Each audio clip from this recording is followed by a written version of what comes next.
మహాతపస్వి, అందరియందు సమదృష్టి గలవాడు, అటు పితృవంశానికి ఇటు మాతృవంశానికి భయాన్ని తొలగించాడు. జనమేజయుడు చేస్తున్న సర్పయాగంలో పాములన్నీ నశిస్తూ ఉండగా సర్పయాగాన్ని ఆపించాడు. అతడు భృగు మహర్షి కుమారుడైన చ్యవన మహర్షి వద్ద చదువుకొన్నాడు. దేవతలను పితృలను పూజించి సంతోషింపపరిచాడు. ఇది ఆస్తికుడి చరిత్ర అన్నాడు సూత మహర్షి. మున్ముందు రాబోయే అధ్యాయంలో ఈ కథను సూత మహర్షి మరింత విస్తారంగా చెప్పాడు. అసలైన కథ వస్తుంది అది అక్కడ. ఇక్కడ ఇలా 2 ముక్కల్లో కథంతా చెప్పేసరికి శౌనక మహర్షికి తృప్తి కలగలేదు. ఆ మాటనే అడిగాడు. ఆ విషయం 16వ అధ్యాయంలో చెప్పబడింది, దానిని మనం తెలుసుకుందాం. 16వ అధ్యాయం నాగుల పుట్టక. శౌనక మహర్షి సూత మహర్షితో, ఓ మహర్షి, ఆస్తిక మహర్షి యొక్క కథను విస్తారంగా చెప్పండి. మీరు చెప్పే కథా విధానం చాలా బాగుంది. ప్రతి అక్షరము ప్రతి పదము వినసొంపుగా ఉంది. ఈ కథను వినటం వల్ల మాకు మనశ్శాంతి కలుగుతుంది అని ప్రార్థించాడు. ఇది మామూలు కథ కాదు కదా ఇదంతా. ఇది వింటే జీవితం ధన్యం కదా. సూత మహర్షి ఇలా చెప్పాడు. పూర్వము సత్యయుగంలో జరిగిన కథ ఇది. సత్యయుగంలో జరిగిన కథ ఇది. దక్ష ప్రజాపతికి కద్రువ, వినత అనే 2 కూతుళ్ళు ఉండేవారు. వారు కశ్యపుడికి భార్యలయ్యారు. ఒకనాడు వారు పుత్రుల కోసం భర్త అయిన కశ్యపుడిని ప్రార్థించారు. కశ్యపుడు సంతోషించి మీకేం కావాలో కోరుకోండి అన్నాడు. అప్పుడు మొదటిగా కద్రువ, నాథ, నాకు సమానమైన తేజస్సు సమానమైన బలాలు గల 1000 మంది నాగులను పుత్రులుగా అనుగ్రహించు అని కోరింది.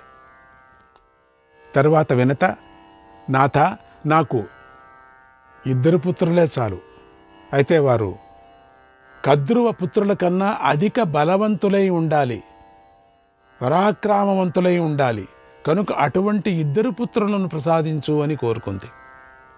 కశ్యప మహర్షి భార్యలిద్దరినీ అనుగ్రహించాడు. కద్రువ, వినతల గర్భవతులయ్యారు. అప్పుడు కశ్యప మహర్షి, మీ గర్భాలు జాగ్రత్తగా కాపాడుకోండి అని తపస్సుకై వెళ్ళిపోయాడు. గర్భాలు జాగ్రత్త. కొన్నాళ్లకు కద్రువ 1000 గ్రుడ్లను కన్నది. వినుత 2 గ్రుడ్లను కన్నది. వారి వారి చెలికత్తెలు ఆ గ్రుడ్లను నేతి కుండలలో పెట్టి కాపాడసాగారు. 500 సంవత్సరాలు గడిచిపోయాయి. కద్రువకు పుత్రులు పుట్టారు కానీ వినతకు పుట్టలేదు. అందుకు వినత సిగ్గుపడింది, దిగులు పడింది, తొందరపడింది. తన 2 గ్రుడ్లలో ఒకదానిని పగలగొట్టేసింది. దాని నుండి సగం శరీరంతో ఉన్నటువంటి పిల్లవాడు పుట్టాడు.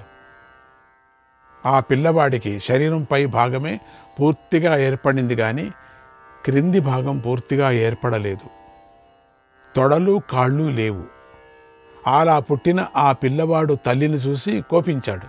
అమ్మా, ఎందుకు ఈ పని చేశావు? దురాశతో ఎందుకు ఇలా ప్రవర్తించావు? సవతి సంతానం చూసి ఈర్ష్యపడి పూర్ణ శరీరం ఏర్పడకుండానే నా గ్రుడ్డును చితకగొట్టేశావు. ఇలా అవినీతిగా ప్రవర్తించావు కనుక నువ్వు నీ సవతికి 500 ఏళ్ళు దాస్యం చెయ్యి. అబ్బా, అక్కడే శాపం పెట్టేశాడు. చేసిన దానికి ఫలాన్ని అనుభవించు. సరే, అయిందేదో అయిపోయింది. ఇప్పుడైనా జాగ్రత్త పడు. 2వ గ్రుడ్డు తనంత తాను పగిలేటంత వరకు వేచి ఉండు. పోని ఇప్పటికైనా అందులోంచి పుట్టే నీ 2వ కుమారుడు నిన్ను దాస్యం నుండి విడిపిస్తాడు. నన్ను వికలాంగుణ్ణి చేసినట్టుగా అతన్ని చేయకు, తొందరపడకు, నిరీక్షించు అని తొడలు లేని అనూరుడు తల్లి అయినటువంటి వినతను శపించాడు, విపరీతంగా శపించాడు. శాపం విముక్తి కూడా తెలిపాడు పాపం. తర్వాత అనూరుడు సూర్యుడికి రథసారథిగా అయ్యాడు. ఇప్పుడు తెలిసిందా? చాలామంది అడిగారు కాళ్ళు ఎందుకు లేవు అని. ఇప్పుడు అర్థమైందా మీకు? కొంతకాలం గడిచింది. రెండో గ్రుడ్డు నుండి గరుడు పుట్టాడు. తానే పగలగొట్టుకొని బయటొచ్చాడు. ఈర్ష్య చేత సుఖం లభించినా అది ఎంతో కాలం నిలువదని మనకి కథ తెలుపుతుంది కదా. ఈర్ష్య వల్ల సుఖానికి దూరమై దుఃఖానికి దగ్గరవ్వటం జరుగుతుంది. వినతాదేవి పరిస్థితి కూడా అలాగే అయిపోయింది. ఇక అమృతమథనం. అనూరుడి శాపం మూలంగా వినత దాస్యం అనుభవించటానికి, కద్రువ గెలవటానికి మూల కారణం ఉచ్చైశ్రవం. అది ఇంద్రుడి గుర్రం. ఈ సందర్భంలో సూత మహర్షి శౌనకాది మహర్షుల కోరిక మేరకు అమృతమథన ఘట్టాన్ని చెప్పాడు. ఇది 17వ అధ్యాయం నుండి ప్రారంభమై ఎక్కడి వరకు 19వ అధ్యాయం వరకు ఉంది. తర్వాత 20 అధ్యాయంలో కద్రువ వినతల కథ మళ్ళీ వస్తుంది. అక్కడ అమృత మథన ఘట్టం ఆరోగ్యము, పుణ్యప్రదము. అమృత మథన ఘట్టం చాలా అద్భుతమైన పుణ్యప్రదము కనుక ఆ ఘట్టాన్ని మనం తెలుసుకుందాం. ఒకనాడు సముద్ర తీరాన కద్రు వినతలు విహరిస్తూ ఇంద్రుడి గుర్రమైన ఉచ్చశ్రవాన్ని చూశారు. ఆ ఉచ్చశ్రవం పాలసముద్రం మతించినప్పుడు పుట్టింది. పాలసముద్రం మతించినప్పుడు ఆ ఉచ్చైశ్రవం ఆ విపరీత తెల్ల గుర్రం అంటారు దాన్ని, ఉచ్చైశ్రవం. అది ఎంత అద్భుతంగా ఉంటుందో. దానికి ఒక కారణం ఉంది. ఒకనాడు దేవతలందరూ మేరు పర్వతం మీద సమావేశమయ్యారు. అది బంగారు పర్వతం. దాని శిఖరాలు సూర్యకాంతి కన్నా కూడా గొప్పగా ప్రకాశిస్తూ ఉన్నాయి. దానిపై ధర్మాత్ములైన దేవతలు, గంధర్వులు మాత్రమే నివసిస్తారు. కానీ అధర్మ పరులు నివసించలేరు అక్కడ. దాని దగ్గరకు కూడా చేరలేరు. ఆ పర్వతం మీద దేవతలు అమృతం పొందాలని ఆలోచన చేశారు. అప్పుడు ఆ సభలో పెద్దవాడైనటువంటి శ్రీ మహావిష్ణువు ఒక మంచి ఉపాయాన్ని బ్రహ్మదేవుడికి ఇలా చెప్పాడు. బ్రహ్మదేవ, దేవతలు దానవులు కలిసి పాలసముద్రాన్ని చిలకాలి, అప్పుడు అమృతం పుడుతుంది అన్నారు. దేవతలందరూ బాగుంది, ఇది మంచి ఉపాయం అనుకొని సంతోషించారు. అంతలోనే పాలసముద్రాన్ని చిలకటానికి కవ్వం కావాలి కదా అని విచారించారు. వెంటనే వారికి మందర పర్వతం గుర్తుకొచ్చింది. పని పూర్తయిపోతుంది అనుకున్నారు. ఉత్సాహంగా మందర పర్వతం దగ్గరికి వెళ్ళి చూశారు. అది మామూలు పర్వతాల్లాగా లేదు. 11,000 యోజనాల ఎత్తు ఉంది. భూమి లోపల కూడా అంతే లోతుంది. దేవతలందరూ దాన్ని పెకిలించాలని చూశారు. కానీ వారి ప్రయత్నాలన్నీ నీరు కారిపోయాయి. దాని బలం ముందు వారి బలం ఓడిపోయింది, పనికిరానిదైపోయింది. అందరూ ఈ పని మన వల్ల కాదు అని వెంటనే తెలుసుకొని బ్రహ్మ విష్ణువులను ప్రార్థించారు. బ్రహ్మ విష్ణువులు సరే కొండను ఇక్కడి నుండి తీసి అక్కడ పెట్టాలి, అంతే కదా, మేం చేస్తాం అని వారికి ధైర్యం ఇచ్చారు. విష్ణుమూర్తి శేషుణ్ణి పిలిచి ఈ కొండ సంగతి చూడు అన్నాడు. శ్రీహరి అభిప్రాయం శేషుడికి అర్థమైంది. వెంటనే శేషుడు మందరగిరిని అవలీలగా పైకెత్తేశాడు. అంతలో దేవతలు సముద్రాన్ని చూస్తూ ఈ కొండను కవ్వంగా చేసుకొని దీన్ని చిలుకుదామన్నారు. ఆ మాటలు సముద్రుడికి వినిపించాయి. ఆయన కంగారు పడుతూ పైకొచ్చి వారిలో ఇలా అన్నాడు. దేవతలారా, మందర పర్వతం తిరుగుతూ ఉన్నప్పుడు కలిగే బాధను నేను సహిస్తాను, కానీ నాకు కూడా కొంచెం అమృతాన్ని ఇవ్వండి అన్నాడు. దానికి దేవతలు ఒప్పుకున్నారు.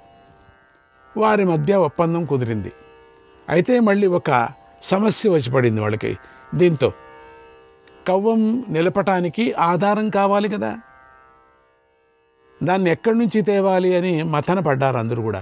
మళ్ళీ వారు విష్ణుమూర్తినే ప్రార్థించారు. స్వామి సరే అని సముద్రంలో పర్వతం అడుగున ఆధారంగా ఉండటానికి అంగీకరించాడు. తాబేలు సముద్రంలోకి ప్రవేశించింది. మందర పర్వతం కుదురుగా ఉండటం కోసం ఇంద్రుడు దాని వీపును, డొప్పను తన వజ్రాయంతో రెండుగా చీల్చాడు. దేవతలు దానవులను కూడా కలుపుకొని శేషుడి సహాయంతో మందర పర్వతాన్ని కూర్మంపై ఉంచారు. పరమాత్ముడు కూర్మ రూపంతో వచ్చాడు. అన్నీ సమకూరాయని అందరూ సంతోషించారు. అంతలోనే వారికి త్రాడు గుర్తుకొచ్చింది. ఎంత చేశారు? తాడు కావద్దు, త్రాడు లేకపోతే ఎట్లా చెలుపుతారు? తాడు ఉంటేనే కదా పని జరిగేది. ఇంత పెద్ద పర్వతాన్ని చుట్టడానికి అయ్యేంత పెద్ద త్రాడు ఎక్కడ దొరుకుతుంది అని వాళ్ళంతా చింత పట్టుకుంది అందరికి కూడా. వెంటనే వారికి సర్పరాజు అయినటువంటి వాసుకి గుర్తుకొచ్చాడు. వారు ఆయన ప్రార్థించగా వాసుకి అందుకు అంగీకరించాడు కూడా. అందరూ సంతోషించారు. ఈసారి కార్యసాధనకు కావలసిన సామాగ్రినంతా చూసుకొని ప్రయత్నాన్ని ప్రారంభించారు. వాసుకి యొక్క ముఖాన్ని రాక్షసులు పట్టుకోగా, ఇక్కడ రాక్షసులను ఒప్పించాలంటే ఎంత అద్భుతమైనటువంటి కథ. ఆహా, నోట్లో నీళ్ళు వస్తున్నాయి. ఇప్పుడు చెప్పడానికి అయ్యలేదు, తర్వాత చూసుకుందాంలే. వాసుకి యొక్క ముఖాన్ని రాక్షసులు పట్టుకోగా, తోకను దేవతలు పట్టుకొని పాల సముద్రాన్ని చిరికారు. అనంతో భగవాన్ దేవః యతో నారాయణస్తతః. శేషుడు ఎక్కడ ఉంటే అక్కడే శ్రీహరి ఉంటాడు అని అంటారు కదా. దేవదానవులకు ఉత్సాహం పుట్టుకొచ్చింది. రాక్షసులు మాత్రం మేమంటే మేమంటూ పోటీపడి చిలికారు. అప్పుడు మందర పర్వతం రాపిడికి జలజంతువులు మరణించాయి. పర్వతం పైన గల చెట్లు ఒకదానితో ఒకటి గట్టిగా రాసుకున్నాయి. అంతే, అగ్ని పుట్టేసింది. పర్వతమంతా నిప్పంటుకొని ఒక్కసారిగా బగ్గుమంది. వెంటనే ఇంద్రుడు వర్షాన్ని కురిపించి ఆ మంటలను చల్లార్చాడు.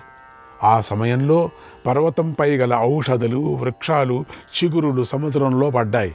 సముద్ర జలం అమృతంతో సమానమైందిగా అయిపోయింది. ముందుగా సముద్రం నుండి పాలు, నెయ్యి పుట్టాయి. వాటిని చూసి దేవతలు బ్రహ్మదేవుడితో ఇలా అన్నారు: ఓ దేవా, ఎంతో కాలం అయిపోయింది, చిలుకుతున్నామే కానీ అమృతం పుట్టనే లేదు. మాలో శ్రీహరి ఒక్కరే అలసిపోలేదు, మేము మాత్రం అలసిపోయామన్నారు. బ్రహ్మదేవుడు శ్రీహరిని ప్రార్థించాడు. అప్పుడు శ్రీహరి, బలం దదామి సర్వేషాం కర్మై తదయే సమాస్థితాక క్షోభ్యతాం కలశః సర్వైః మందరః పరివర్త్యతాం. మీ అందరికీ అమిత బలాన్ని ఇస్తున్నాను. అందరూ కలిసి మందరంతో పాల సముద్రాన్ని మథించండి అని అభయమిచ్చాడు. అంతే, అందరూ బలవంతులైపోయారు. మరింత ఉత్సాహంతో ప్రయత్నం కొనసాగించారు. అప్పుడు చల్లని ప్రకాశంతో ఉన్నవాడు, శాంతరసంతో ఉన్నవాడు అయినటువంటి చంద్రుడు పుట్టాడు. తర్వాత తెల్లని వస్త్రాన్ని ధరించిన లక్ష్మీదేవి పుట్టింది. ఆ తరువాత సురాదేవి పుట్టింది. ఆ తరువాత తెల్లని గుర్రము ఉచ్చైశ్రవం పుట్టింది. నెయ్యిలాగా ఉన్న సముద్ర జలము నుండి కౌస్తుభమణి పుట్టింది. దాన్ని విష్ణువు వక్షస్థలంపై అలంకరించుకున్నాడు. పారిజాత వృక్షము, కామధేనువు పుట్టాయి. లక్ష్మీదేవి, సురాదేవి, చంద్రుడు, ఉచ్చైశ్రవము దేవతలకు అన్ని చేరాయి. ధన్వంతరిస్తతో దేవః వపుష్మానుదతిష్టత శ్వేతం కమండలం బిభ్రత్. శ్వేతం కమండలం బిభ్రత్ అమృతం యత్ర తిష్టతి. దేవదానవులు మళ్ళీ ఇంతే ఉత్సాహంతో మతిస్తూ ఉండగా తెల్లని కమండలాలలో అమృతాన్ని నింపుకొని ధన్వంతరి ఉద్భవించాడు. అంతే, అమృతాన్ని చూడటంతోనే అమృత భాండం తమకే చెందాలని తహతహలాడారు, తొందరపడ్డారు. ఇది మాదే, ఇది మాదే అని అరిచారు. తర్వాత పుట్టిన ఐరావతాన్ని ఇంద్రుడు స్వీకరించాడు. తర్వాత పాల సముద్రాన్ని మళ్లీ చిలికారు. ఈసారి కాలకూట విషం పుట్టింది. దాని సెగలు అంతటా వ్యాపించాయి. లోకాలన్నీ కాలిపోతాయి అన్నట్లుగా విషజ్వాలలు విజృంభించాయి. ముల్లోకాలు బాధతో విలవిల్లాడాయి. అందరూ భయంతో వణికిపోయారు. అప్పుడు బ్రహ్మదేవుడు పరిగెత్తి మహాదేవుణ్ణి ప్రార్థించాడు. లోక కళ్యాణం కోసమని మహాదేవుడు అక్కడికి బెరబరా వచ్చేశాడు. గబగబా గరడాన్ని పట్టి గొంతులోకి పోసేసుకున్నాడు. దాన్ని కంఠంలోనే అలాగే ఉంచేసుకున్నాడు.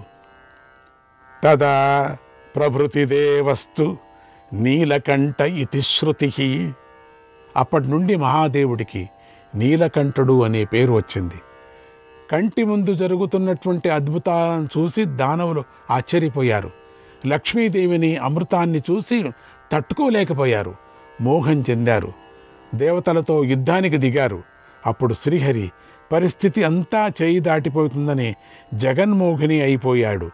దానవులు ఆ మోహిని మోహంలో పడి తాము చేజిక్కుంచుకున్నటువంటి అమృత కలశాన్ని ఆ అమృత కలశం ముందే మోహిని చేతులు పెట్టారు.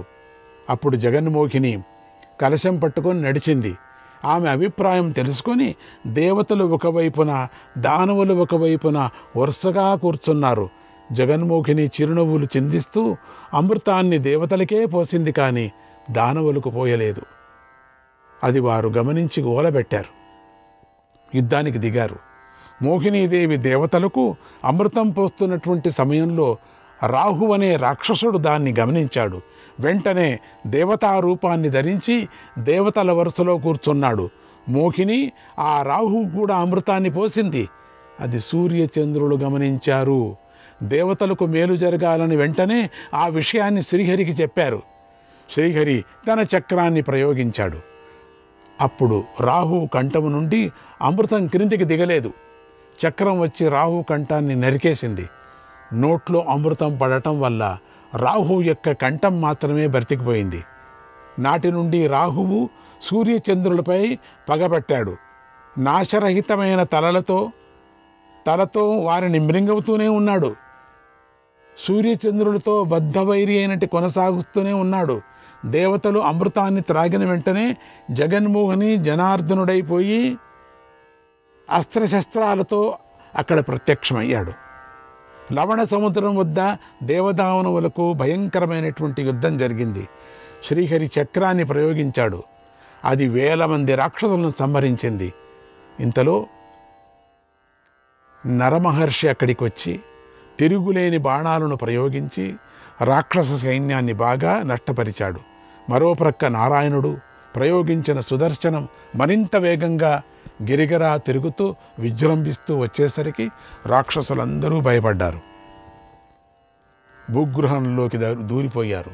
సముద్రంలోకి దూకేశారు. దేవతలకు జయం లభించింది. తర్వాత దేవతలు మందర పర్వతాన్ని పూజించి యథాస్థానంలో పెట్టారు. జయ జయ ధ్వనాలు చేసుకుంటూ తమ స్థానాలకు చేరి సుఖంగా ఉన్నారు. ఇంద్రుడు, దేవతలు అమృతాన్ని భద్రపరిచే బాధ్యతను నరుడికిచ్చి చక్కని రక్షణ వ్యవస్థ చేశాడు. ఇలా అమృతమతన సమయంలో ఉచ్చైశ్రవసము ఆవిర్భవించిందని సూత మహర్షి అమృతోత్పత్తి కథను చెప్పాడు. శ్రీకృష్ణాయ పరమాత్మనే నమః. చెప్పండి. నారాయణం నమస్కృత్య నరం చైవ నరోత్తమం. చెప్పండి. దేవీం సరస్వతిం వ్యాసం తతో జయముదీరయేత్. నారాయణ నారాయణ. హరే కృష్ణ. అమృతాన్ని తీసుకున్నాం ఈరోజు. శ్రీకృష్ణాయ పరమాత్మనే నమః.